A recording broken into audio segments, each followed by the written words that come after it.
ثم إلى روح الحبيب عبد الله بن علي الحداد والحبيب مار بن عبد الحداث وسعد بن الأرس والإمام قلب الجد الإنسان الكامل الحبيب علي بن محمد بن حسين الحبسي وسوم إلى الحبيب محمد أنس بن علوي بن علي بن محمد بن حسين الحبسي والحبيب علوي بن الحبسي والحبيب أحمد والحبيب علي وسوم إلى الحبيب علوي بن محمد أنس الحبسي وأولاده وأزواجه وذرياته وتلاميذه سوم إلى الحبيب عبد القادر بن عبد الرحمن السقاف سنة نجي من السقاف والحمد القادر بن أحمد السقاف والحبيب محمد بن علي الحبسي وسوم إلى الحبيب حسن بن أحمد بحرون والحبيب محمد بن علوي بن عباس الملكي وسوم إلى الحبيب جعفر بن سيحان السقاف والحبيب عبد الله بن عبد القادر بالفقيه والحبيب محمد بن إدريس الحبسي وسوم إلى الحبيب محمد بن أحمد المهضر والحبيب محمد بن حلم الدار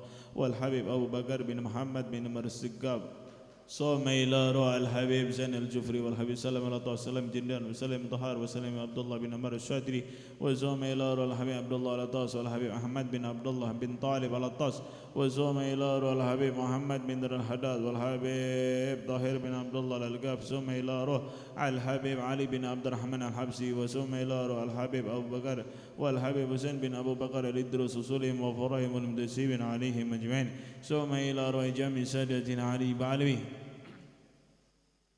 والزمل والفرد وسمى معل والبقى والأمرد ومسلام وسليم ورمدسيم عليهم أجمعين ثم إلى أرواح والدينا ووالديكم أمواتنا وأمواتكم وأموات المسلمين عامة وأن الله يتوسم برحمة والمغفرة أن الله يغفر لهم ويرحمهم ويعلي درجاتهم في الجنة ويعيد علينا من بركاتهم وأسرارهم وأنوارهم وعلومهم ونفعنا في الدين والدنيا والآخرة وأن الله يفتح لنا فتوح العارفين وأن الله يجعلنا مغربا في جنة النعيم مع النبيين والصديقين والشهداء الصالحين وأن الله يغفر ذنوبنا ويستر عيوبنا ويطهر قلوبنا ويشفي مرضانا واقض حوائجنا كلها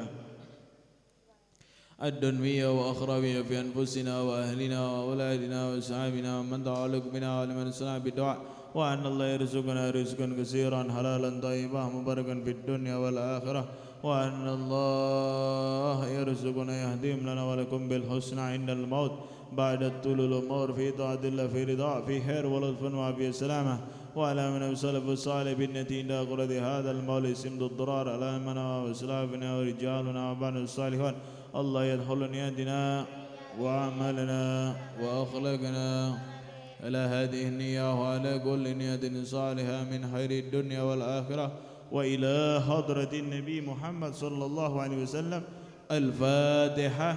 أعوذ بالله من الشيطان الرجيم بسم الله الرحمن الرحيم لله رب العالمين الرحمن الرحيم مالك يوم الدين إياك نعبد وإياك نستعين اهدنا الصراط المستقيم صراط الذين أنعمت عليهم غير المغضوب عليهم ولا الضالين. يا ربي صل على محمد يا ربي صل عليه وسلم يا ربي صل على محمد يا ربي صل عليه وسلم يا ربي صل على محمد أسرى في بدر بالقول أسرى يا ربي صل على محمد أشرى في بدر في الكون أشرى يا ربي صل على محمد أكرم داء يدعو إلى الحق يا ربي صل على محمد أكرم داء يدعو إلى الحق يا ربي صل على محمد المصطفى الصادق المصدق يا ربي صل على محمد المصطفى الصادق المصدق يا ربي صل على محمد أهل الورى منطقا وأسدا يا ربي صل على محمد أهل الورى منطقا وأسدا يا ربي صل على محمد أفضل من بالتقى تهجى يا ربي صل على محمد أفضل من يا ربي صل على محمد من بالسخاء والوفاء دخلنا. يا ربي صل على محمد من بالسخاء والوفاء دخلنا. يا ربي صل على محمد وجمع من الشمل ما تفرق. يا ربي صل على محمد وجمع من الشمل ما تفرق. يا ربي صل على محمد واسله وسهل ما قد تعود. يا ربي صل على محمد واسله وسهل ما قد تعود. يا ربي صل على محمد وافتح من الخير كل مغلاق. يا ربي صل على محمد وافتح من الخير كل مغلاق. يا ربي صل على محمد وآله ومن بالنبي تعلق. يا ربي صل على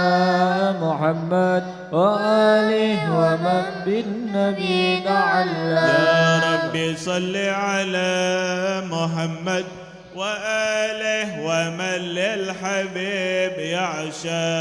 يا ربي صل على محمد وآله ومن للحبيب يعشق. يا ربي صل على محمد ومن بحبل النبي توسق. يا ربي صل على محمد ومن بعدل النبي توسل. يا ربي صل على محمد يا ربي صل عليه وسلم. يا ربي صل على محمد يا ربي صل عليه وسلم.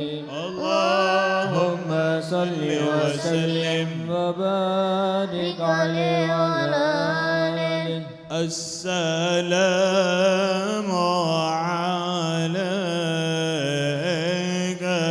زين الأنبياء. السلام عليك. السلام عليك زين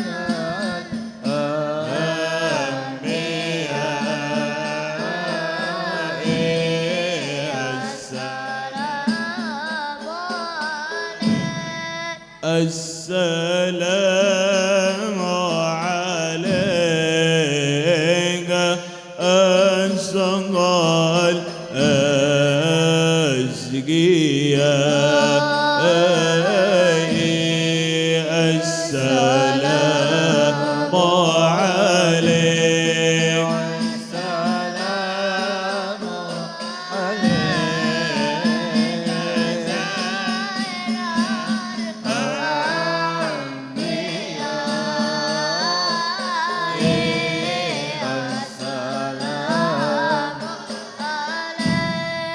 السلام السلام عليك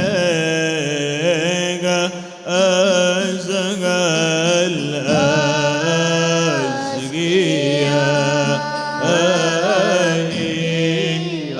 السلام عليك.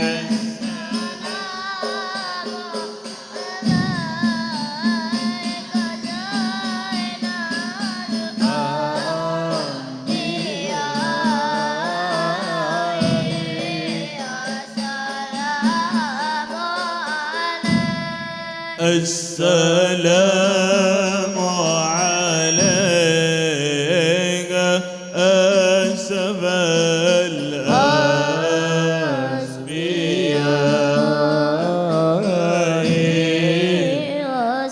السلام عليك. السلام عليك زين الأنبياء.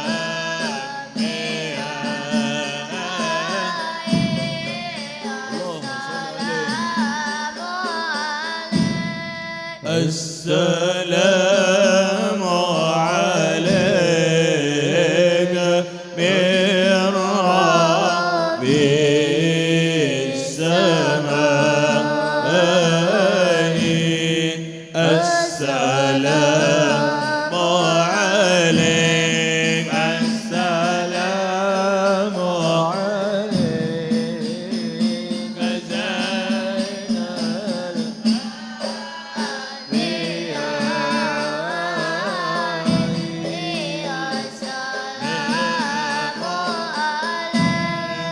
زين السلام عليك زين الأنبياء السلام عليك أزكى الأزكياء السلام عليك زين الأنبياء سلام عليك أزكى الأزكياء السلام عليك دائم بلا انقضاء السلام عليك يا مسكين وديمي السلام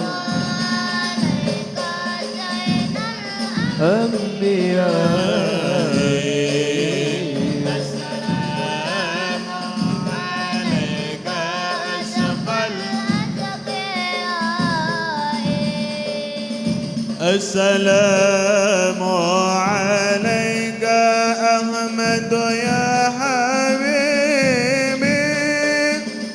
السلام عليك طه يا طبيبي السلام عليك زين الأنبياء السلام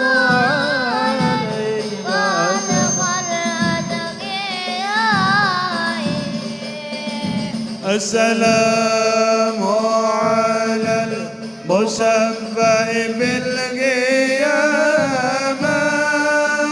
السلام على المضلل بالأمامة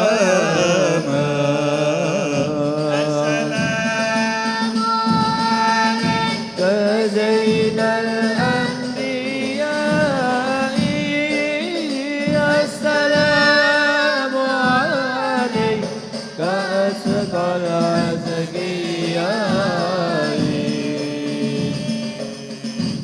اللهم صل وسلم وبارك عليه وعلى آله.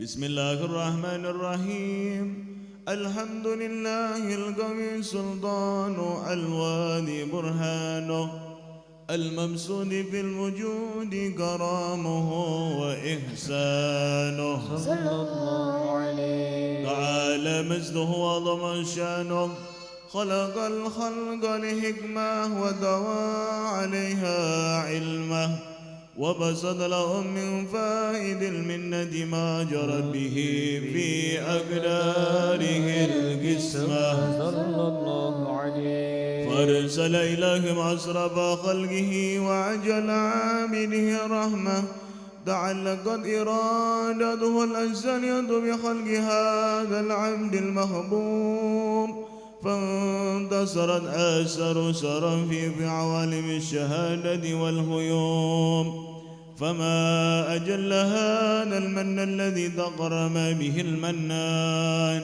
وما أعظم هذا الفضل الذي برز من حضرة الإنسان صورة كاملة ظهرت بهيكل محمود فتعذرت بوجود أقرب الوجود وترزت برد العوالم بالطراز التكريم اللهم صل وسلم أشرف الصلاة والتسليم على سيدنا ونبينا محمد الروح الرحيم اللهم صل وسلم وبارك وبارك عليه وعلى تجلى آله الحق في عالم كنزه الواسع تجليا قضاء باندسار فضله في القريب والشاسع فله الحمد الذي لا تنعسر أفراده بتعداد ولا يمل تقراره بكسرة الدرداد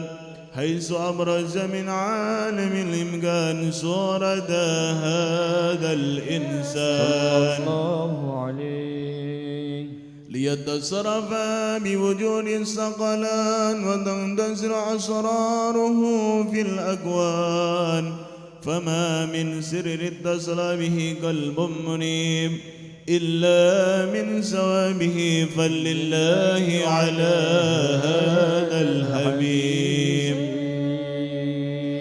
يا لقلب سروره قد توالى بحبيب عم الأنام نوالا جل من شرف الوجود بنور غمر الكون بهجة وجمالا صلى الله عليه قد ترقى في الحسن على مقام ودناها في مزه وتعالى لا أضس العيون في مثلته بشرا كاملا يزيح الضلالا صلى الله عليه وهو من فاق علم ما قدر عنه رفعة في سونه وكمالا فسبحان الذي أبرز من حضرة الامتنان ما يعجز عن وصف اللسان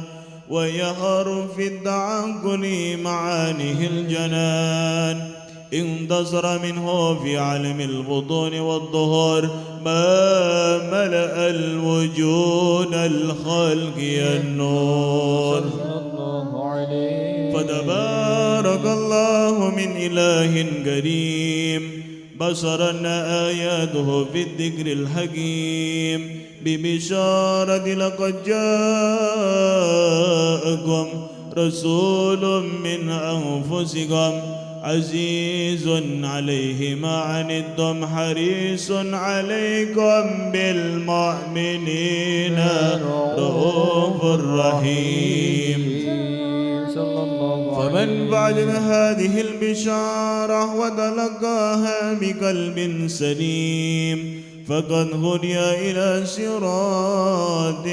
مستقيم اللهم صل وسلم أشرف الصلاة وتسليم على سيدنا ونبينا محمد الرؤوف الرحيم اللهم صل وسلم وبارك عليه وعلى آله وأشهد أن لا إله إلا الله وحده لا شريك له شهادة تعرب بها اللسان عما تضمنه الجنان من التصديق بها والإذعان صلى الله عليه تثبت بها في الصدور من الإيمان قواعده ودلوه على أهل اليقين من سر ذلك الإذعان وتصديق الشواهد وأشهد أن سيدنا محمدا العبد الصادق في قوله وفعله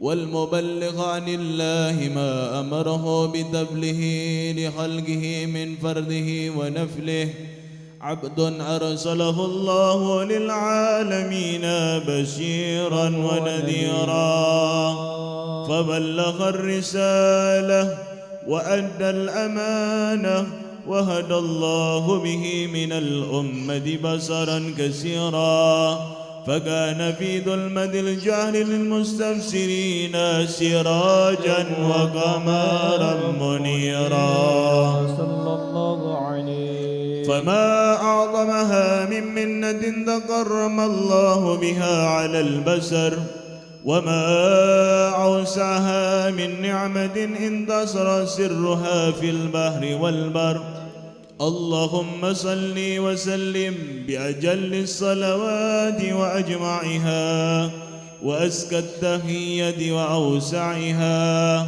على هذا العبد الذي وفى بحق العبودية ومرس فيها في خلعة الكمال وقام بحق الربوبية في مواد الخدمة لله وأكمل عليه غاية الإقبال. صلى الله عليه. صلاة يتصل بها روح المصلي عليه به فينبسط في قلبه نور سر تعلقه به وحبه ويكتب بها بعناية الله في حسبه وعلى آله وصحبه الذين ارتقى الصهوة المجد بقربه وتفيعوا ظلال الشرف الأصلي بوده وحبه ما عطر الأكوان من أسل ذكراهم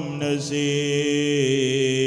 اللهم صل وسلم أشرف الصلاة والتسليم على سيدنا ونبينا محمد الرؤوف الرحيم. اللهم صل وسلم وبارك عليه وعلى آله. أما بعد فلما تعلقت إرادة الله في العلم الكريم بظهور أسرار تأسيس للبشر الكريم بالتقديم والتكريم نفضت القدرة الباهرة بالنعمة الواسعة والمنة الغامرة صلى الله عليه. فانفلقت بيض التصوير في العالم المطلق الكبير عن جمال مسهود بالعين حامل لوصف الكمال المطلق والحسن التام والزين صلى الله عليه. فتنقل ذلك الجمال الميمون في الأسلاب الكريمة والبطون فما من سلب ضمه إلا وتمت عليه من الله النعمة فهو القمر التام الذي يتنقل في براسه ليتصرف به موطن استقراره وموضع خروجه وقد قضت الأقدار الأزلية بما قضت وأظهرت من سر هذا النور ما ظهرت وخصصت به من خصصت صلى الله عليه. فكان مستقره في الأسلاب الفاهرة والأرحام الشريفة الطاهرة حتى برز في عالم الشهادة بصرا لا كالبصر ونورا حير الأفكار ظهوره وبهر فتعلقت همة راقب لهذه الحروف بأن يرقم في هذا القرطاس ما هو لديه من عجائب ذلك النور معروف صلى الله عليه. وإن كانت الألسن لا تفي بعسر من شعر أوصاف ذلك الموصوف تسويقا للسامعين من خواص المؤمنين وترويحا للمتعلقين بهذا النور المبين صلى الله عليه. وإلا فعنا ضارب الأقلام عن شؤون خير الأنام ولكن أحسن إلى تدوين ما حفظه من سير أشراف المخلوقين وما أكرمه الله به في مولده من الفضل الذي عم العالمين صلى الله عليه. وبقيت رايته في القان منصورة على مر الأيام والسهور والسنين داعي التعلق بهذه الحضرة الكريمة ولائج التسوق إلى السماع أوصافها العديمة ولعل الله ينفع به المتكلم والسامع فيدخلان في شفاعة هذا النبي الشافع ويتروحان براهي ذلك النعيم.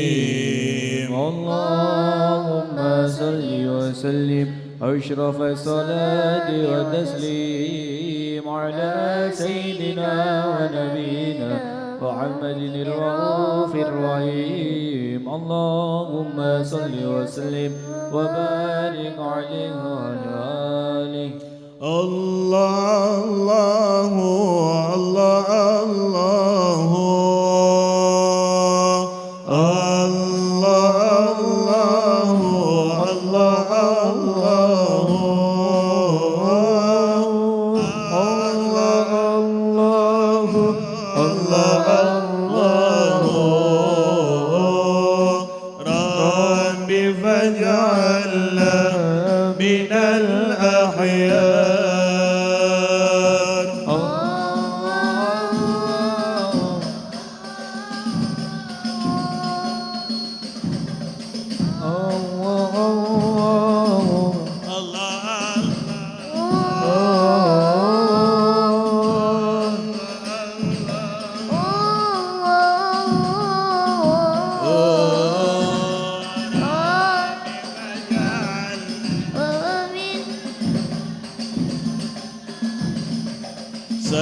سألت الله مرينا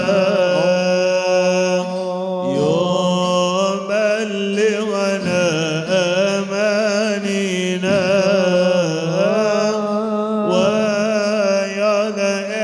ويدأمننا الأقدار رب فاجعلنا من الأخيار.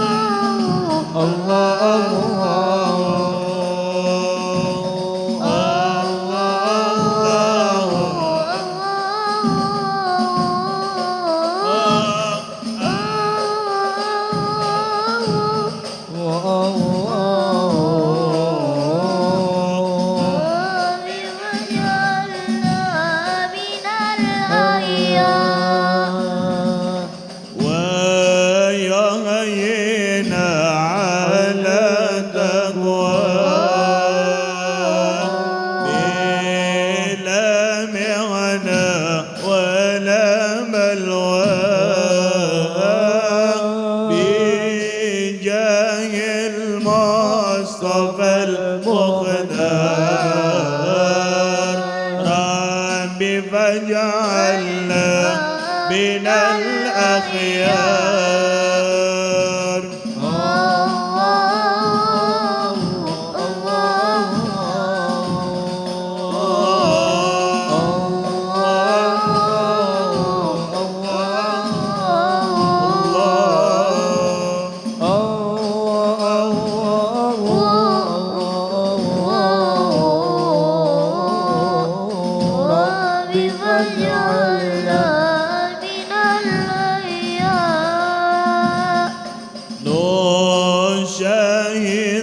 غسنا من نهوى وددنا مننا علوى نشاهدها بها بدار رب فاجعلنا من الأخيار.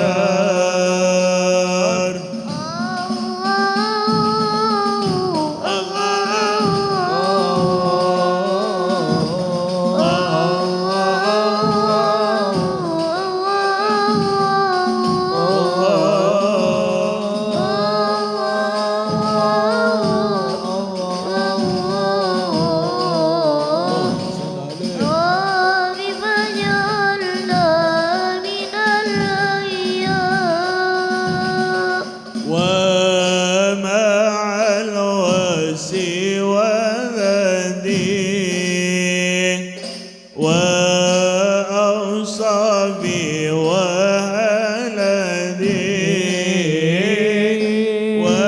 ومنها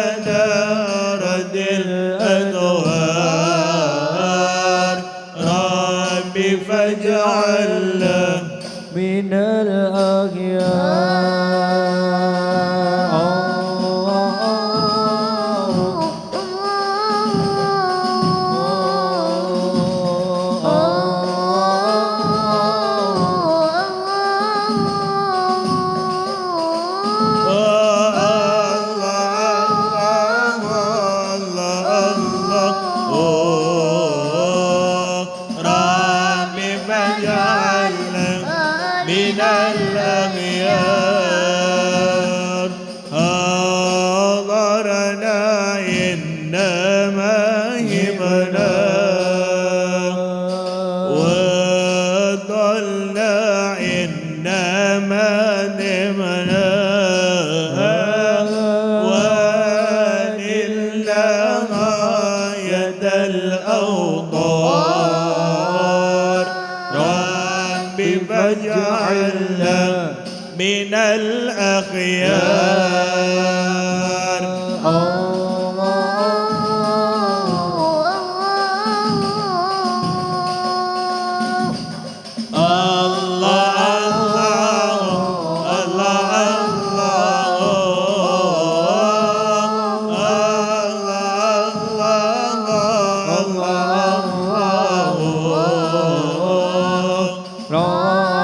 فاجعلنا من الأغيار وضع عني مقامك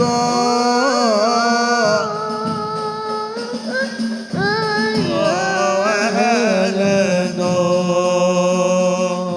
خذ عني مقامك وأوصافه وخلدوا وما حس به الجبار ربي فاجعلنا من الأحيار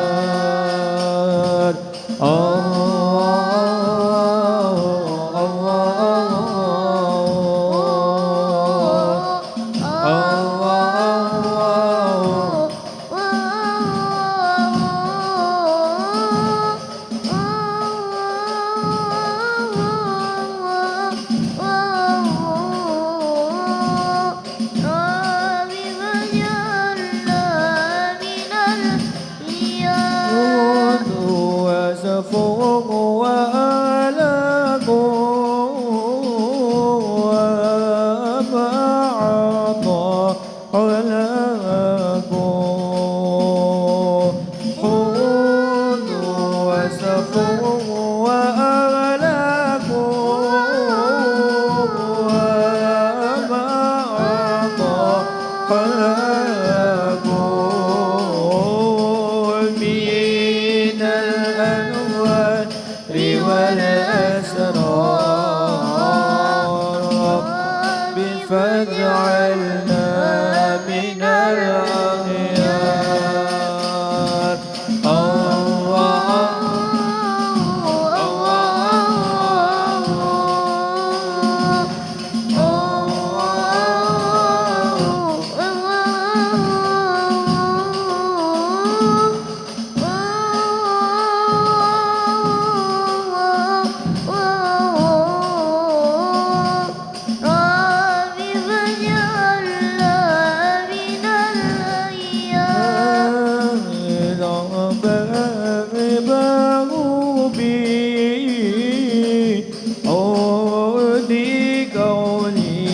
إلهي بك فيا ريح صباه بي عودي قولي إلهي بي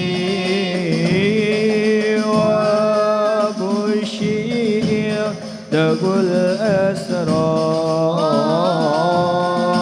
ربي فاجعلنا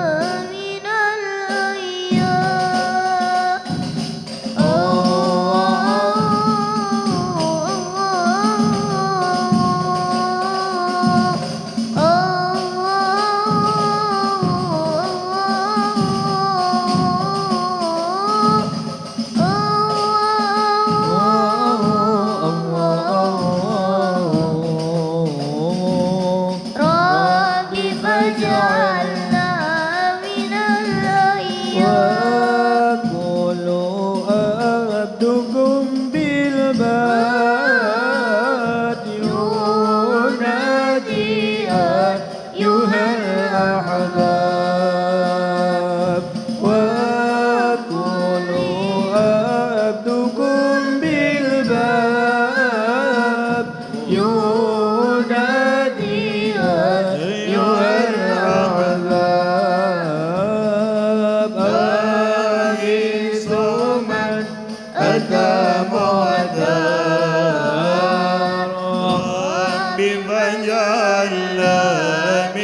الأخيار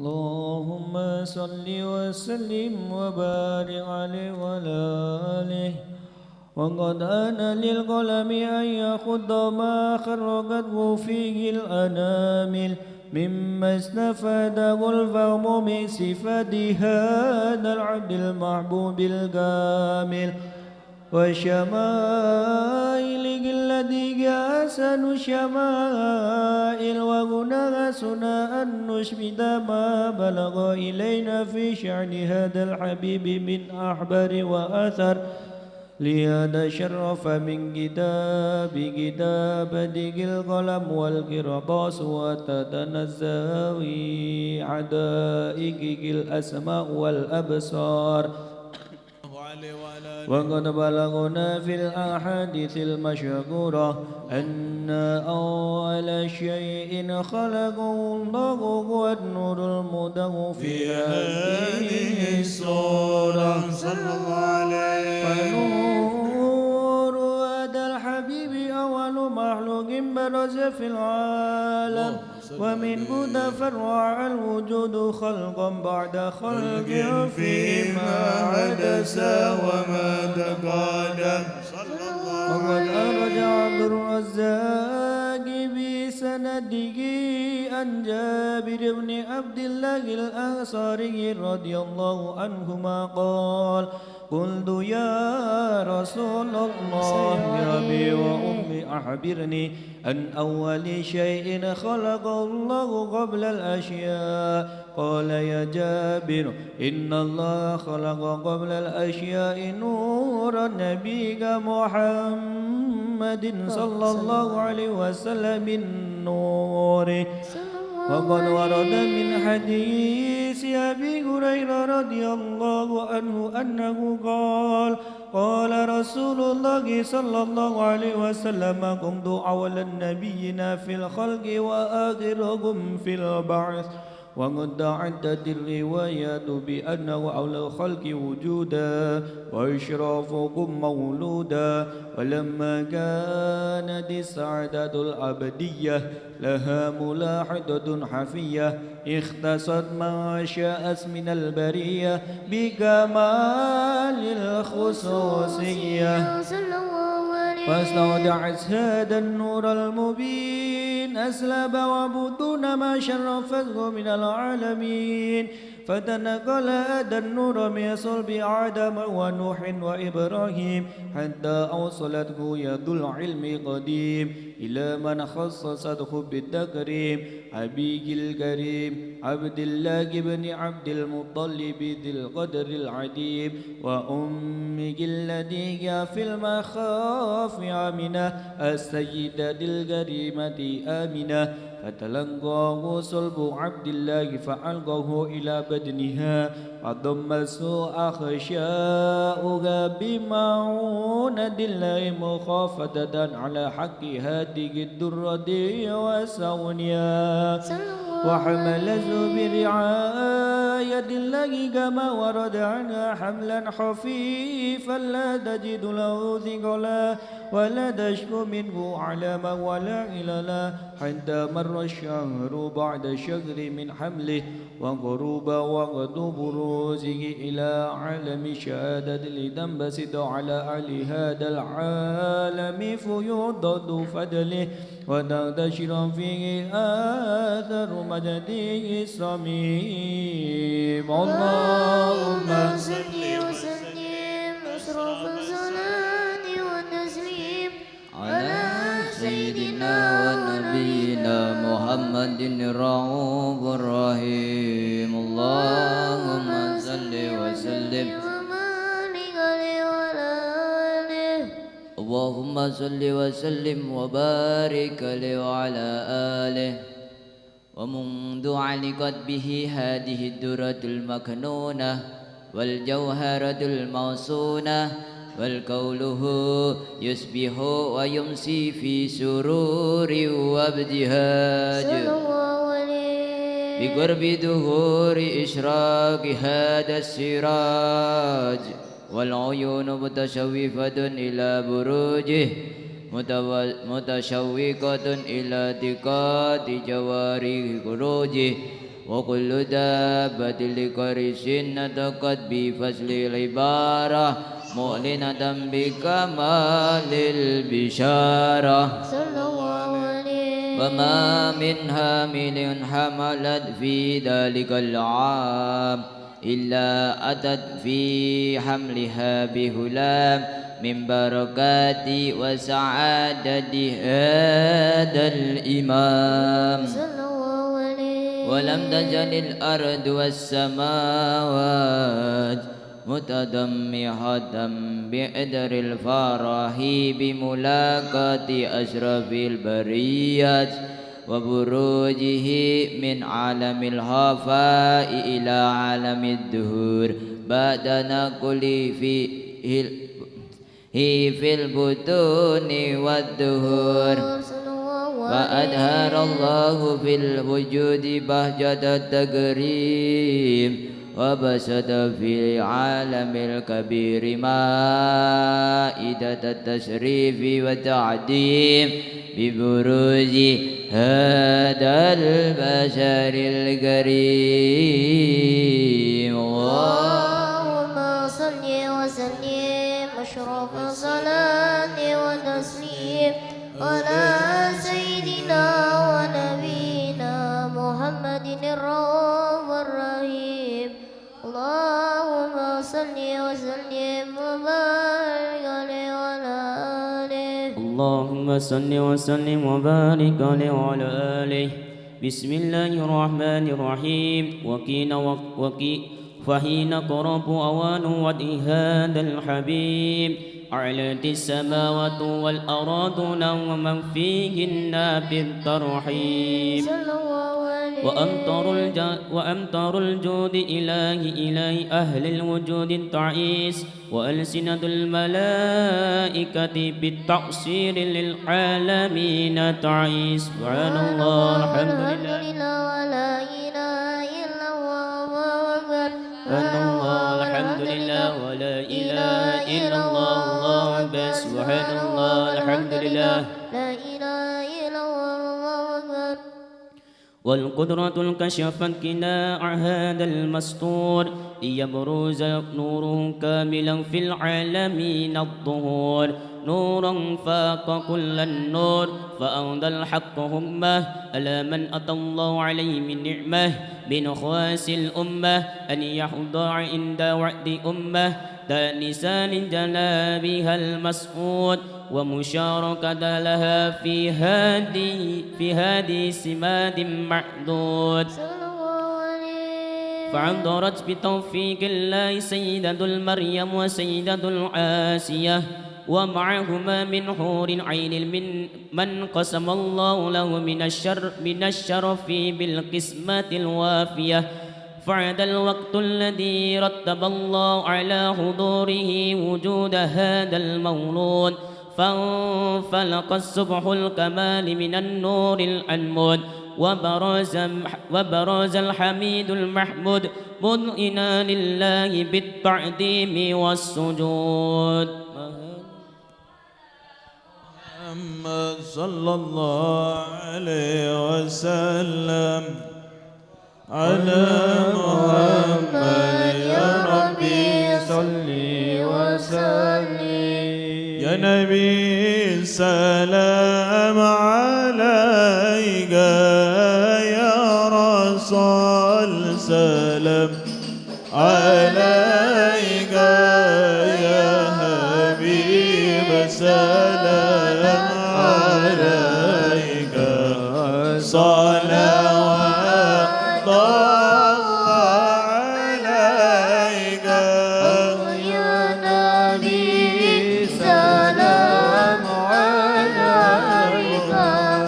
يا رسول سلام عليك يا حبيب سلام عليك صلوات الله عليك الصراغ القلب دهجت بوجود مصطفى أحمد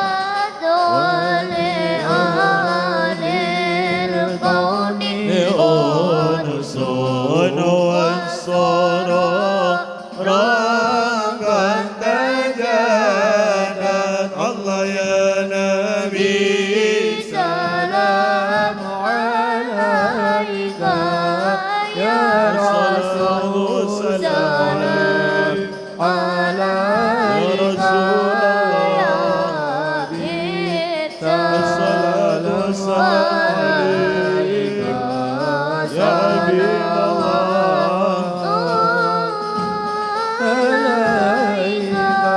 وضرب يا أهل المساني فهزار اليوم نهارا واستذيعوا بجمال فقبل واسند تفرد الله يا نبي سلام عليك يا رسول سلام عليك يا حبيب سلام عليك يا حبيب صلوات الله عليك ولنا البصرى بسعدين مستميرين ليس ينفد أي صادين عطاء جمال فارا الله يا نبي سلام عليك يا رسول سلام عليك يا حبيب سلام عليك يا رسول الله عليك من يرامي قال الله مدين جل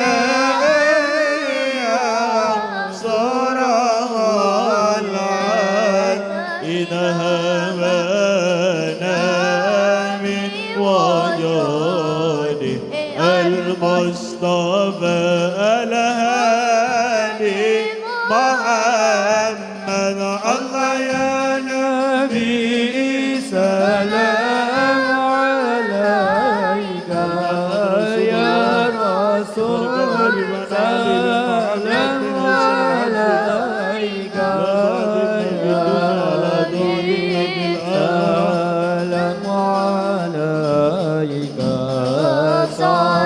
صلوات الله عليك مرحبا يا رسول الله أهلا مرحبا بك النبي قد نسعد مرحبا مرحبا يا نور العين مرحبا مرحبا يا دار حسيني مرحبا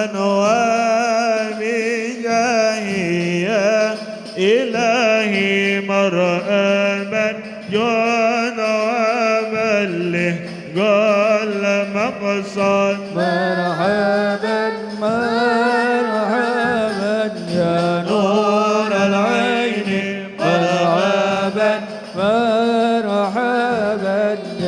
الحسين واهدنا نهج سبيلي مرحبا مرحبا كي به نسعد ونور الشان مرحبا مرحبا مرحبا يا نور العين مرحبا مرحبا مرحبا جاد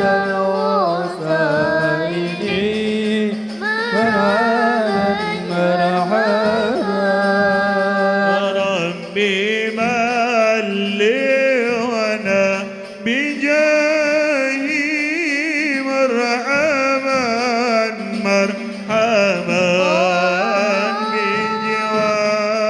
بجواري خير مقعد مرحبا مرحبا مرحبا يا نور العين مرحبا مرحبا مرحبا يا درب وسائلي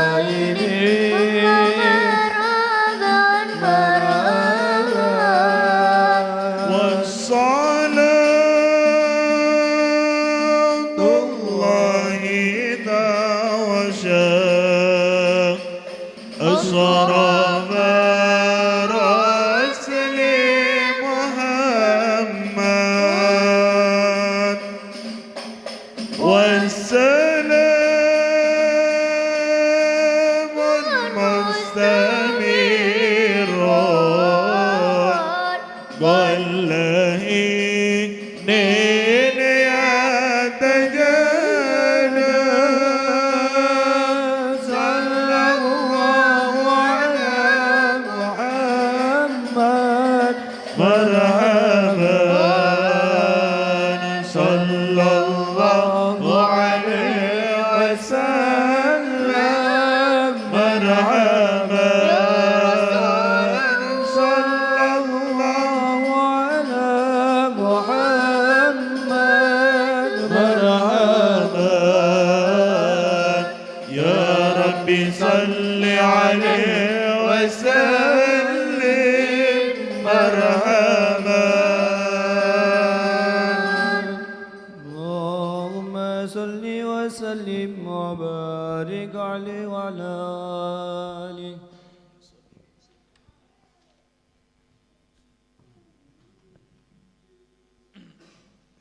اللهم صل وسلم على سيدنا محمد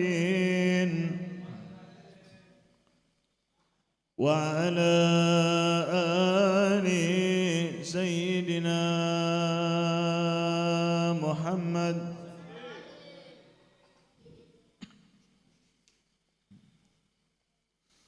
ربي إني للفضل طال انتظاري يا عليما بذلتي وانكساري ربي إني للفضل طال انتظاري يا عليما بذلتي وانكساري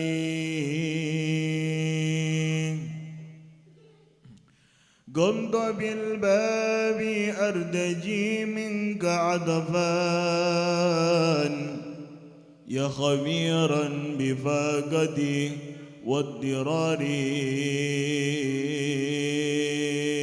واضطراري طال مكسي في سجني بل وقى فتري بهياسي من قبلي يا بنى استباري وعلى فضلك الجزيع الاعتماد وإلى بابك المنيع انتظاري إن ضعفي ما قد يفاك يا من فضله في الوجود والغني ساري أنا عبد من شعني نقص لكن ليس لي طاقة على اختباري ربي فانظر إلي نظرة والدين واهنني بالهنا وقرب مساري إنني بالفنا ضربت يدي ومرادي وأجدي واختياري وعلى فضلك المعول فابسط ذيل صدر على قبيه عساري إن لي في نداك ظن جميلا فأحسني واسني جميع عواري ربي إني للفضل واللطف أرجوه فاقتقد مهجدي وأحسن جواري ليس لي في سواك يا ربي قصدا يا هياسي في يسردي وعساري والحمد لله رب العالمين. الحمد لله. اللهم صل وسلم على سيدنا محمد مفتاح باب رحمة الله عدد ما في علم الله صلاة وسلاما دائمين بدوام ملك الله وعلى آله وصحبه. Amma ba'd. Baginda Nabi besar Muhammad sallallahu alaihi wasallam beliau disebutkan oleh Al-Habib Ali bin Muhammad bin Husain Al-Habsyi bahwasanya Rasulullah sallallahu alaihi wasallam adalah faballaghar risalah wa addal amanah wa hadallahu bihi minal ummati basaran katsira. Allahumma shalli ala Muhammad. Nabi Muhammad adalah seorang yang mana diutus oleh Allah Subhanahu wa taala untuk menyampaikan risalah, untuk menyampaikan risalah, perintah, ajaran dari Allah Subhanahu wa taala, di mana di situ baginda Nabi besar Muhammad sallallahu alaihi wasallam dijadikan rasul yang menyampaikan risalah wa addal amanah, dan beliau memiliki sifat yang amanah, memiliki sifat yang amanah terhadap perintahnya Allah Subhanahu wa taala dilaksanakan oleh Nabi Muhammad, dijalankan oleh Nabi Muhammad. Apa amanat Nabi Muhammad yang dari Allah Subhanahu wa taala? Melainkan amanat baginda Nabi Muhammad adalah menyebarkan agama Islam, agamanya Allah Subhanahu wa taala. Mengajak orang di waktu dulu dari zaman jahiliyah ilan nur, minad dhulumat ilan nur. Di zaman di waktu dahulu banyak orang-orang jahiliyah, banyak orang-orang yang bodoh, banyak orang-orang yang tidak mengerti, banyak mereka di antara mereka yang belum mengenal Allah Subhanahu wa taala. Banyak di waktu dulu zaman yang gelap gulita. Artinya apa? Belum mengenal Allah, belum memiliki agama. masih menyembah selain Allah Subhanahu wa taala, disitulah diutusnya baginda Nabi besar Muhammad sallallahu alaihi wasallam, yang mana baginda Nabi adalah faballaghar risalah wa addal amanah wa hadallahu bihi minal ummati basaran katsira, yang mana datang penyampai risalah, menyampaikan amanat dari Allah Subhanahu wa taala. Di situ beliau Nabi Muhammad bisa memberikan petunjuk bagi semua umat manusia yang mana mau mengikut Nabi Muhammad dan beriman kepada Nabi Muhammad, maka di situ akan dikasih hidayah Allah Subhanahu wa taala. Berapa banyak di antara kisah daripada sahabatnya Nabi Muhammad, mereka yang mana dulu belum masuk Islam, belum mengimani Nabi Muhammad, belum beriman kepada Allah Subhanahu wa taala, melalui baginda Nabi besar Muhammad sallallahu alaihi wasallam mereka masuk agama Islam. Bahkan hanya dengan melihat kasih sayangnya Nabi Muhammad, hanya melihat lemah lembutnya Nabi Muhammad, hanya mereka orang-orang kafir melihat sifat amanahnya Nabi Muhammad, karena Nabi adalah manusia yang mana disifatkan Al-Amin. Rasulullah ini adalah sosok manusia yang paling bisa dipercaya. Bahkan orang kafir pun, sekalipun orang kafir, mempercayai hal tersebut. Percaya kalau Nabi Muhammad adalah manusia yang selalu jujur. Sehingga melalui dari kejujurannya Nabi, mereka pada masuk Islam. Dan di waktu dulu, tidak sedikit dari sebagian mereka para ashabin Nabi, para sahabatnya Nabi, yang mana bertanya tentang Islam. Tentunya kalau bertanya sama Rasulullah, mal Islam, apa itu Islam? Kalau yang tanya kelasnya seperti Sayyidina Abu Bakar As-Siddiq, sahabat-sahabat yang dekat kepada Nabi Muhammad, tentunya Rasulullah menerangkan Islam dengan detil, dengan sempurna. Akan tetapi kalau yang baru, orang yang baru dan kemudian dia ingin tahu Islam dan ingin masuk ke dalam agama Islam, maka dia tanya sama Nabi Muhammad, apa? Islam itu apa?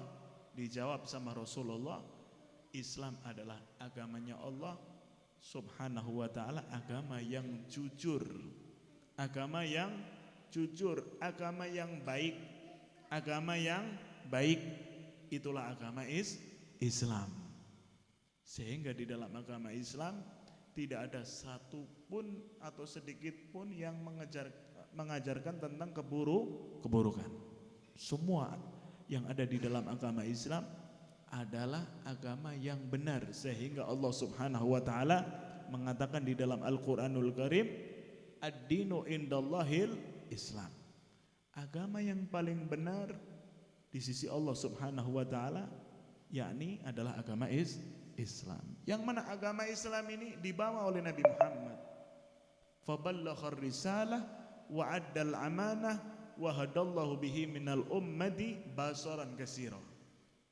Sehingga diutusnya Nabi Muhammad, banyak dari mereka yang ikut jadi rombongannya Nabi Muhammad, ikut menjadi muridnya Nabi Muhammad, ikut menjadi sahabatnya Nabi Muhammad, yang mana dahulu sedikit bisa dihitung berapa jumlahnya orang yang cinta sama Nabi Muhammad, orang yang beriman kepada Nabi Muhammad.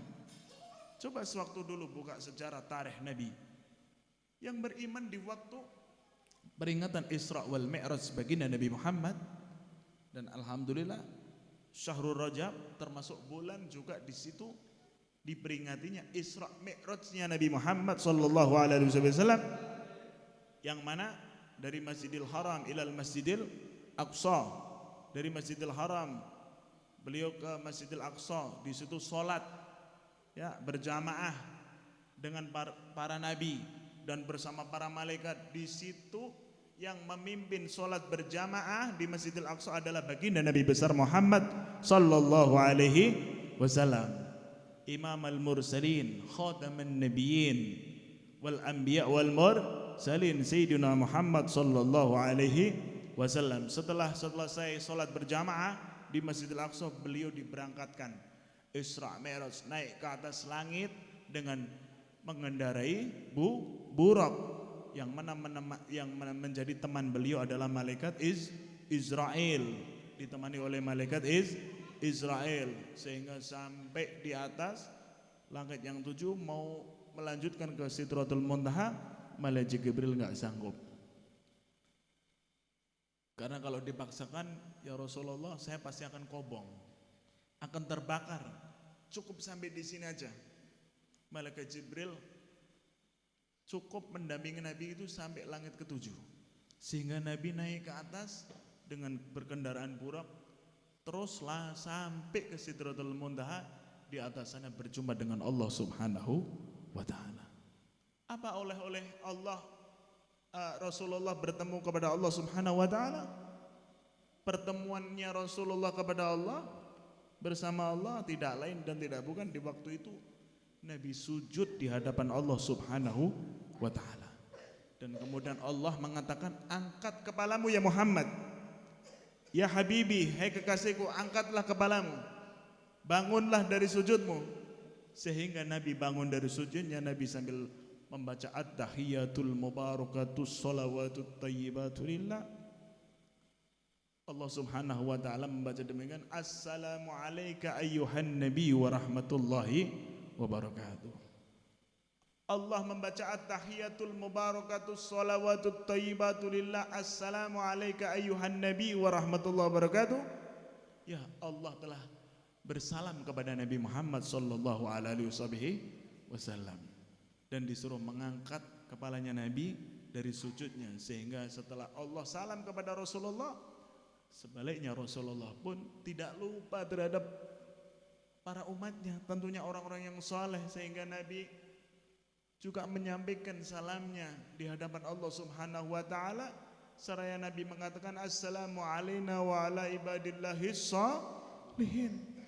Disampaikan salamnya umat-umat Nabi Muhammad, orang-orang yang soleh, orang-orang yang dekat kepada Allah, yang min ahlil ibadah, disampaikan salamnya oleh Nabi di hadapan Allah Subhanahu wa ta'ala. Allahumma shalli ala Muhammad.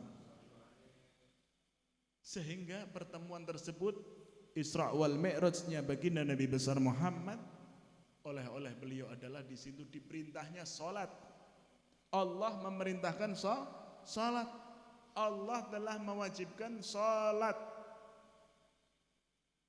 Diberikannya syariat dari Allah yang mana berupa as-shalah. Di waktu itu sempat nyang-nyangan, ya, kok bisa sampai sehari 5 waktu? Itu ada ceritanya. Itu semua dari cerita payah baginda Nabi Muhammad. Dulu itu ketentuan dari Allah, disuruh sholat dalam 1 hari 50 kali waktu. 50 waktu, ya, sehingga Nabi turun di situ, ketemu Nabi Musa alaihis salam. Ditanya oleh Nabi Musa, mendapatkan perintah apa dari Allah Subhanahu wa ta'ala? Nabi Muhammad menjawab, mendapatkan perintah dari Allah, yakni umatku disuruh menjalankan salat sehari sebanyak 50 kali waktu. 50 waktu. Sehingga Nabi Musa menyuruh kepada Rasulullah, naik lagi. Saya yakin pasti umatmu tidak akan sanggup dalam 1 hari melaksanakan sholat 50 kali waktu dalam sehari. Akhirnya Nabi naik lagi ke atas dan nyampaikan lagi kepada Allah, ya Allah, ini daripada umatku nggak sanggup kalau sehari menjalankan sholat dalam 1 hari 50 kali. 50 waktu nggak sanggup. Akhirnya dipotong lagi sama Allah Subhanahu wa ta'ala sehingga menjadi 25 kali. 25 waktu dalam 1 hari. Turun lagi ketemu Nabi Musa. Jadinya berapa? Ini diturunkan menjadi 25. Naik lagi kau, pasti umatmu tidak akan sanggup dalam sehari sholat sebanyak 25 kali dalam waktu sehari. Akhirnya naik lagi terus, ya, singkat cerita, ya, di situ kesimpulannya diperintah oleh Allah Subhanahu wa taala, umat Nabi Muhammad disuruh menjalankan sholat 5 waktu dalam satu hari. Itu sampai riwa-riwi. Ternyata apa di situ? Nabi Musa itu juga ada maksudnya. Di sisi lain Nabi Musa sudah tahu kalau umatnya nggak sanggup, akan tetapi maksud Nabi Musa alaihissalam ini apa? Dia nggak pengen kalau Nabi langsung turun. Ternyata Nabi Musa ini senang melihat Nabi Muhammad ketemu Allah, turun lagi, disuruh naik lagi, karena di situ ada nur cahayanya Allah Subhanahu wa taala. Karena Nabi Musa itu irinya apa? Karena Nabi Musa itu iri kalau Nabi Musa ini, ya Muhammad, kalau saya ini seorang nabi yang mana kalimullah, bisa berbicara dengan Allah. Kenapa kamu tak suruh mondar-mandir itu? Karena saya itu iri, saya belum pernah berjumpa dengan Allah, hanya kalimullah, bisa berbicara dengan Allah, akan tetapi engkau adalah Habibullah, Allahumma shalli ala Muhammad, bisa langsung bertemu dengan Allah. Hanya Nabi Muhammad. Kemudian beliau turun, syariat tersebut itu disebarkan di dalam agama Islam, sehingga disuruh menjalankan, melaksanakan sholat 5 waktu. Dan pertama kali di waktu dulu sahabatnya Nabi Muhammad yang beriman, mempercayai tentang halnya Isra Mi'raj Nabi adalah Sayyidina Abu Bakar Siddiq. Hanya beliau aja, yang lain belum bisa beriman. Hanya Sayyidina Abu Bakar As-Siddiq yang mengimani, bahwasanya mempercayai kalau Rasulullah telah melaksanakan Isra wal Mi'raj. Ini itu semua bentuk pengorbanannya Nabi Muhammad. Makanya Nabi dikatakan oleh Al-Habib Ali, faballaghar risalah wa addal amanah wa hadallahu bihi minal ummati basyiran kasyara. Ini Rasulullah. Paham dong? Makanya Nabi ini sangat cinta sekali beliau terhadap umatnya yang banyak itu, ya, sangat cinta, sangat sayang, ya, sampai Nabi saking cintanya Rasulullah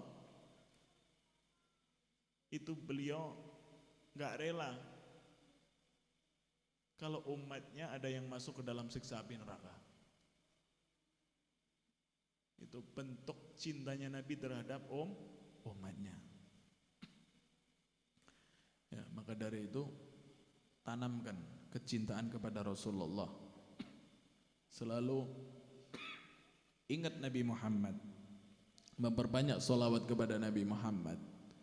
Dengan kita selalu memperingat kepada Nabi, ingat Nabi Muhammad, kita selalu membaca maulid, bersolawat kepada Rasulullah, ya, siapa yang dekat dia akan dapat.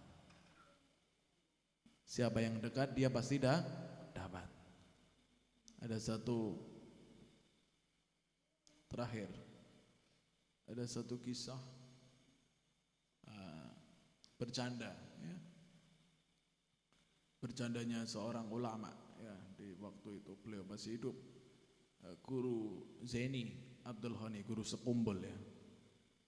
Di waktu di Mekah beliau bercanda dengan mufti yang ada di Mekah sana, dan bercandaan beliau itu, guyonannya beliau ini, kemudian sewaktu di Banjarmasin kedatangan Habib Syekh bin Abdul Qadir As-Segaf. Itu Habib Syekh itu datang di Martapura, diceritakan itu sama Habib Syekh itu, ya Habib, saya sewaktu di Mekah dulu itu Saya pernah dibilangin sama mufti di sana. Mufti yang di Mekah bilang sama saya, ada satu kalimat yang mana disampaikan oleh ulama yang di Mekah, yang mana terdapat itu kalimat itu sifatnya bercanda. Ulama yang di Mekah mengatakan, man syarbud duhan dakhala minan nar. Ya. Ini bisa takut ini. Maksudnya apa itu Tuan Guru? Tuan Guru sekumpul mengatakan bahwasanya kata mufti di Mekah, orang yang syarbud duhan, orang yang ngisep rokok, dia dekat dengan apinya. Dekat dengan api. Berarti masuk ke neraka ya? Ya tidak, kan benar kalau orang ngisep rokok pasti dia dekat dengan apinya. Itu artinya apa? Artinya kalau kita semakin banyak bersolawat kepada Nabi, maka kita akan dekat dengan Nabi. Siapa yang dekat pasti dia akan dapat. Seperti halnya itu tadi, ibarat tadi itu ibarat orang yang merokok itu kan dia dekat dengan apinya ya. Akan tetapi itu hanya ibarah, contoh yang bermakna diambil bahwasanya siapa yang dekat dia pasti akan dapat. Dapat siapa? Dapat Rasulullah. Melalui apa? Melalui menyebut-nyebut terus nama Nabi Muhammad. Memperbanyak sholawat kepada Nabi Muhammad. Selalu mengingat tentang jasa-jasanya Nabi Muhammad, maka kita akan dekat kepada Rasulullah di dunia sampai kelak nanti di akhirat. Semoga kita dikumpulkan kelak di yaumul qiyamah ke dalam surga Allah Subhanahu wa taala bersama baginda Nabi Muhammad sallallahu alaihi wasallam. Amin amin ya rabbal alamin. Wa sallallahu ala sayyidina Muhammadin wa ala alihi wasallam walhamdulillahi rabbil alamin. Wahai su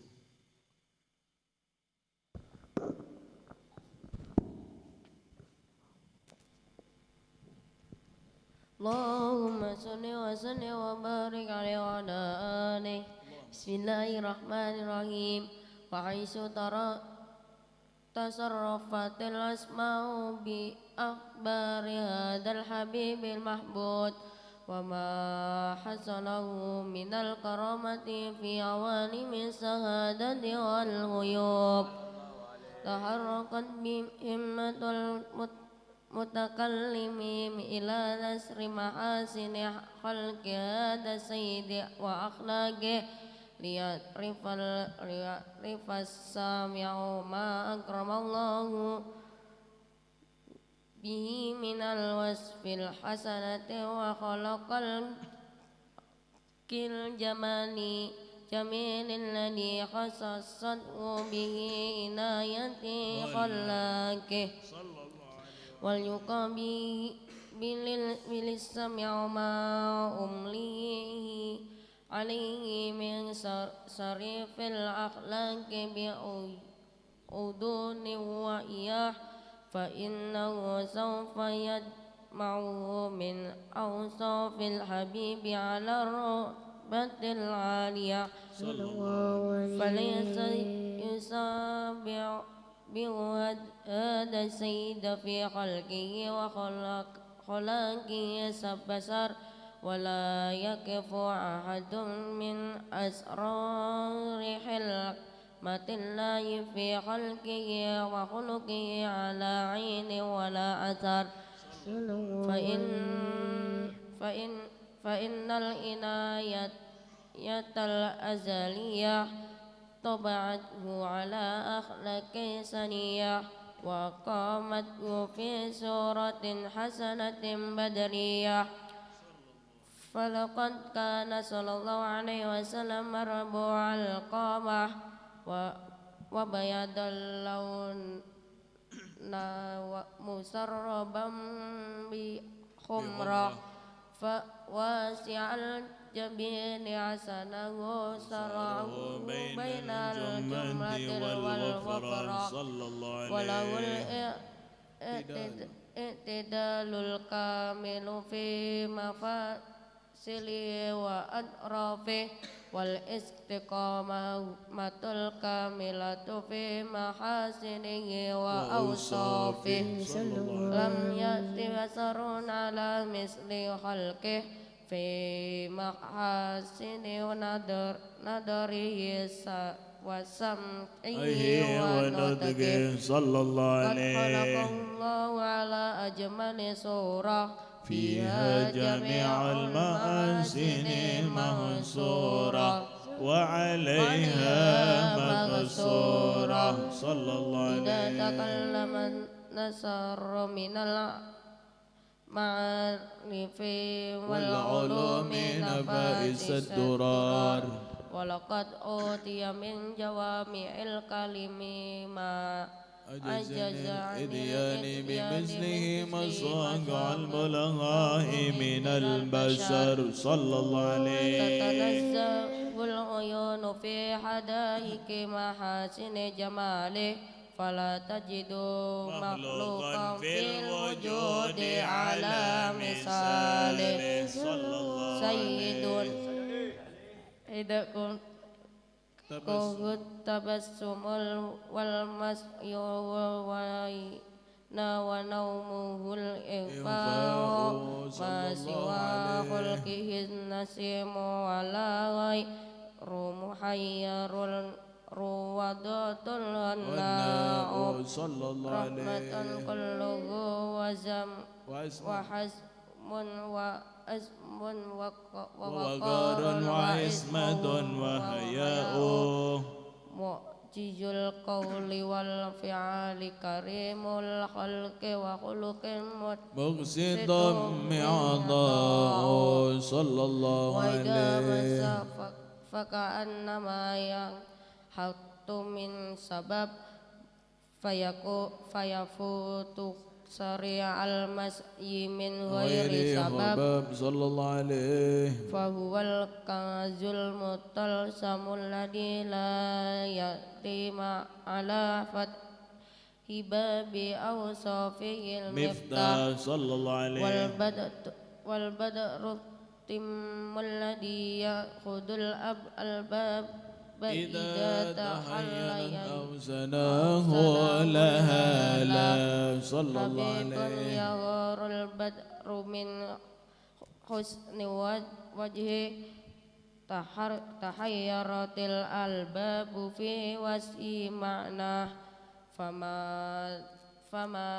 فماذا يعرب القول عن وصفه يعجز الواصفين أو يدرك الفهم معنى ذات جلت أن يكون لها في وصفها مشارك أو قرين كملت محاسنه فلو أدى السنة للبدر عند تمامه لم يقصف وعلى تفنن واصفيه يفنى الزمان وفيه ما لم يوصف فما جل قدره العديم وأوسع بذله العميم اللهم صل وسلم أشرف الصلاة والتسليم على سيدنا ونبينا محمد الرؤوف الرحيم اللهم صل وسلم وبارك عليه وعلى آله اللهم صل وسلم وبارك عليه وعلى آله بسم الله الرحمن الرحيم ولقد تصفى صلى الله عليه وسلم من محاسن الأخلاق بما تضيق عن كتابته بطون الأوراق كان صلى الله عليه وسلم أحسن الناس خلقا وخلقا وأولهم إلى مكارم الأخلاق سبقا صلى الله عليه وأوسعهم بالمؤمنين همة ورفقا برا رؤوفا لا يقول ولا يفعل إلا معروفا صلى الله عليه له الخلق السهل واللفظ المحتوي على المعنى جيل إذا دعاه المسكين أجابه إجابة مؤجلة وهو الأب الشفيق الرحيم لليتيم والأرملة وله مع سهولة أخلاقه الهيبة القوية التي ترتعد منها فرائس الأقوياء من البرية صلى الله عليه ومن نصر به تأثرت الطرق والمنازل وبأرف ذكره تطيبت المجالس والمحافل وهو صلى الله عليه وسلم جامع صفات الكمالية والمنفرد في خلقه وخلقه بأشرف الخصوصية فما من خلق في البرية محمود إلا وهو متلقا عن جان الوجود صلى الله عليه أجملت في وصف الحبيب والسأنه وله الأولى في مجده ومكانه أوصاف إذن قد تعالى مجدها أخذت على نعم السهاب إناني وقد بسط القلم في التدوين ما أفاده العلم من وقائع مولد النبي الكريم وحكاية ما أكرم الله به هذا الأبد المقرب من التكريم والتعظيم والخلق العظيم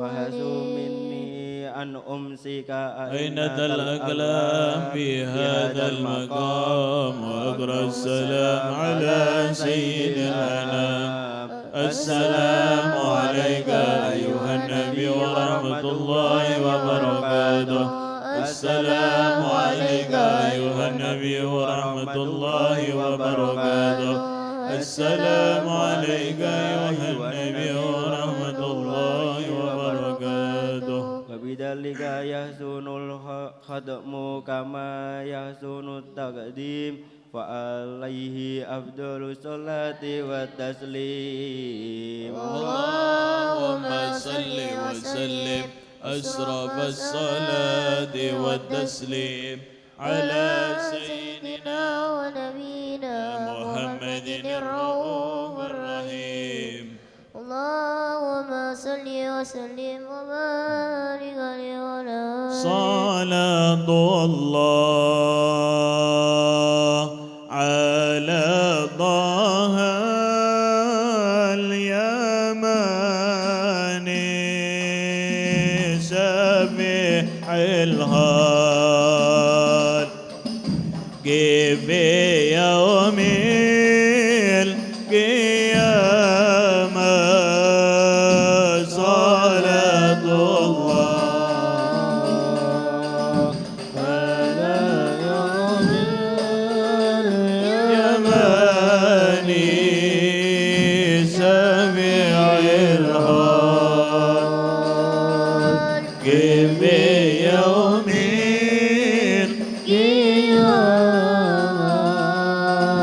دعوني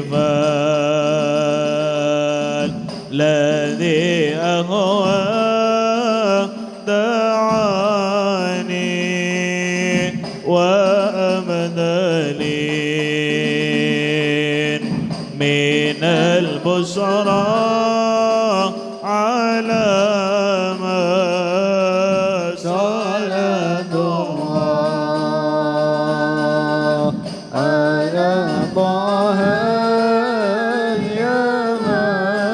اليماني شافع الخلق في يوم القيامة وظهر لي غار دعاني وأمدلين من البشرى على ما صلاة الله على طه اليماني شافع الخلق في يوم القيامة وظهر لي غار دعاني وأمدلين من البشرى على ما صلاة الله على طه اليماني شافع الخلق في يوم القيامة وظهر لي غار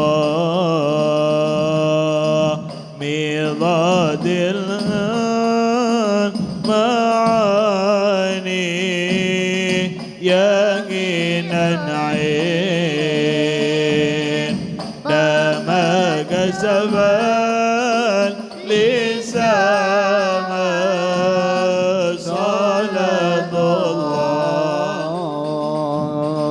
على طه اليماني شفيع الخلق في اليوم القيامة سقاني الكاس أبدي من سقاني ألا لله من تلك المدام صلاة الله على طه اليماني شفيع الخلق في يوم القيامة وفك القيد من بعد امتحاني وأزهفني بأنواع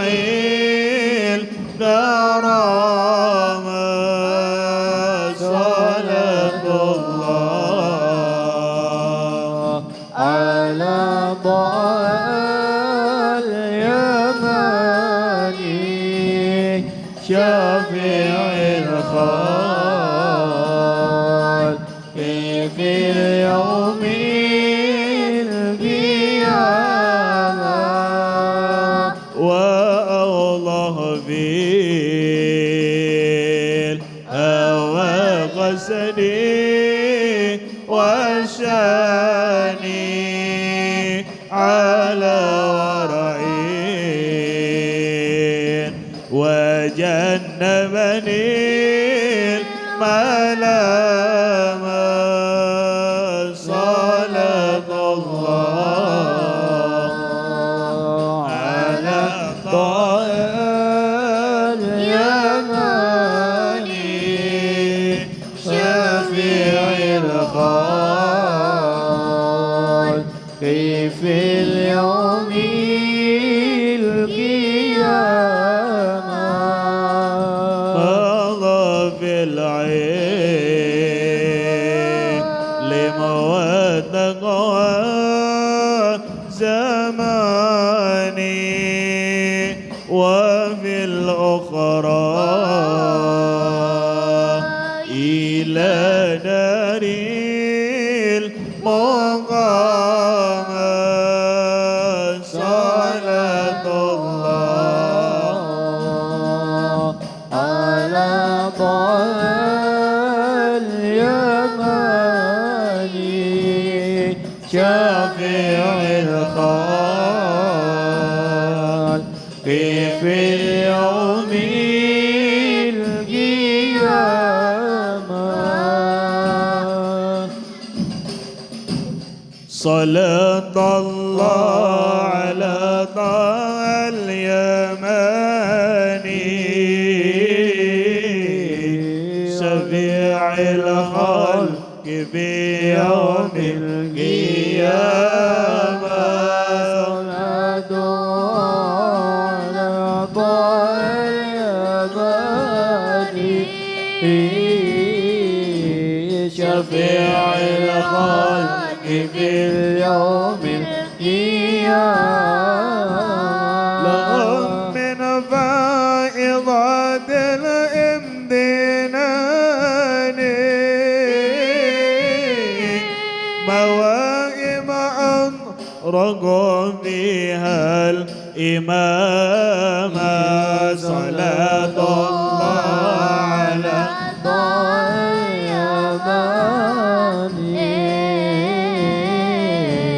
شفيع الخلق في اليوم القيامة وسمعهم إلى دار الجنان وساقنا النبي على زعامة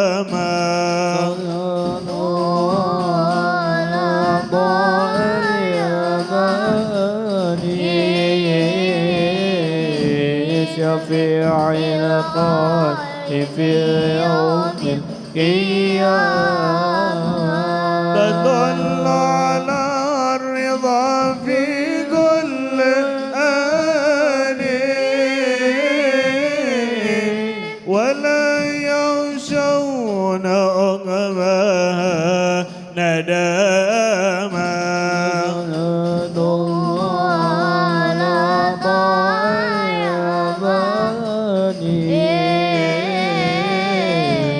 شفيع الخلق في اليوم القيامة عليه الله صلى كل آني وآل عمان سجى قمر الحمامة صلى الله على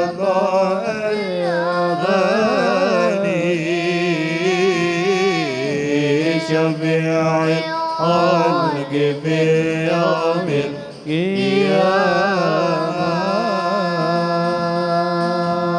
القيامة اللهم صل وسلم وبارك عليه وعلى آله بسم الله الرحمن الرحيم الحمد لله رب العالمين اللهم صل وسلم على سيدنا محمد في الأولين اللهم صل وسلم على سيدنا محمد في الآخرين اللهم صل وسلم على سيدنا محمد في كل وقت وحين اللهم صل وسلم على سيدنا محمد في الملأ الأعلى إلى يوم الدين اللهم صل وسلم على سيدنا محمد وعلى آله وصحبه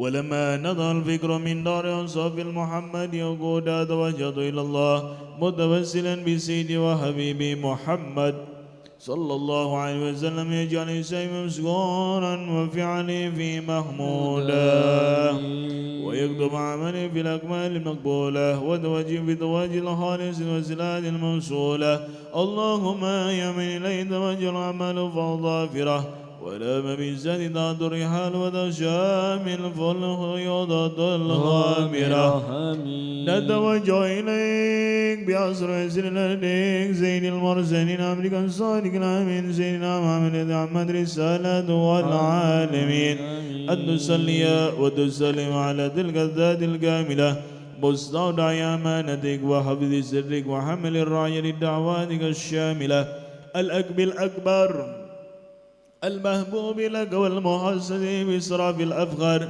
في كل موضع من موادن القرب ومنهر قاسم إمدادك في عبادك وساقك وسير سادك لأهله بدادك آمين سيد الكونين وأسرف الثقلين العبد المحبوب الخالص المنصوص منك بعجل الخصائص صلى الله عليه اللهم صل وسلم عليه وعلى آله وصحبه وعلى أفضل اقتراب من أحبابه اللهم إنا نقدم إليك جهاد النبي الكريم ونتوسل إليك بالسرى في مقام العظيم أن تلاحظنا في حركاتنا وسكناتنا بعين عنايتك وتحفظنا بإيجاد مظهرنا وتقلباتنا بجميل رعايتك وحسين وقايتك آمين وأن تبلغنا من صرف القرب إليك وإلى هذا الحبيب غاية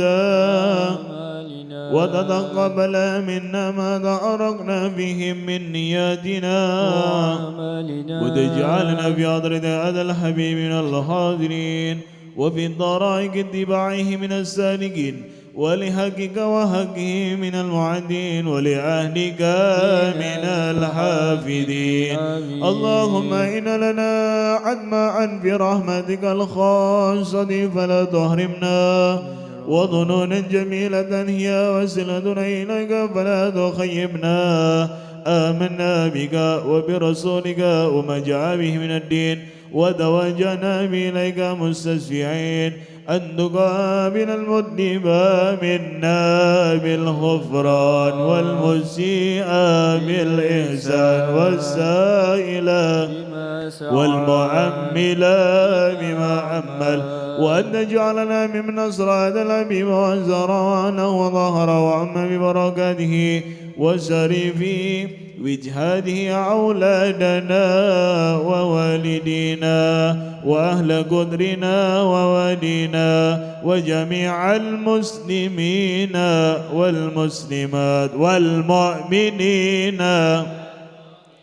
في جميع الجهاد، وعن مراد الدين القويم في جميع الأقطار من صورة وعمل والإسلام والإيمان بعليهم ورحمة، واكسف اللهم كربة المكروبين واقض دين المدينين واغفر للمذنبين وتقبل توبة التائبين وانصر رحمتك على عبادك المؤمنين أجمعين وبشر المعتدين والظالمين وامسد الأدلاء بولاد الحق في جميع النواحي والأقدار وأيدهم بالتعيين من عندك ونصر على المعاندين من المنافقين والكفار، واجعلنا يا رب في الحسن الحسين من جميع البلايا وفي الإرث المكين من الذنوب والخطايا، وأدمنا في العمل بطاعتك والصدق في خدمتك آمين.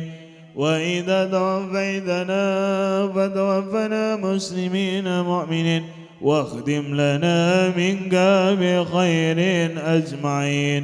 وصلي وسلم على هذا الحبيب المحبوب للأجسام والأرواح والقلوب وعلى آله وصحبه من إليه منسوب. وآخر دعوانا الحمد لله رب العالمين. سبحان ربك رب العزة عما يصفون وسلام على المرسلين والحمد لله رب العالمين. الفاتحة. بسم الله الرحمن الرحيم. الحمد لله رب العالمين الرحمن الرحيم مالك يوم الدين. إياك نعبد وإياك نستعين اهدنا الصراط المستقيم صراط الذين أنعمت عليهم غير المغضوب عليهم ولا الضالين آمين. ربنا تقبل منا إنك أنت السميع العليم وتب علينا إنك أنت التواب الرحيم برحمتك يا أرحم الراحمين. صلى الله على سيدنا محمد وعلى آله وصحبه وسلم. الحمد لله رب العالمين.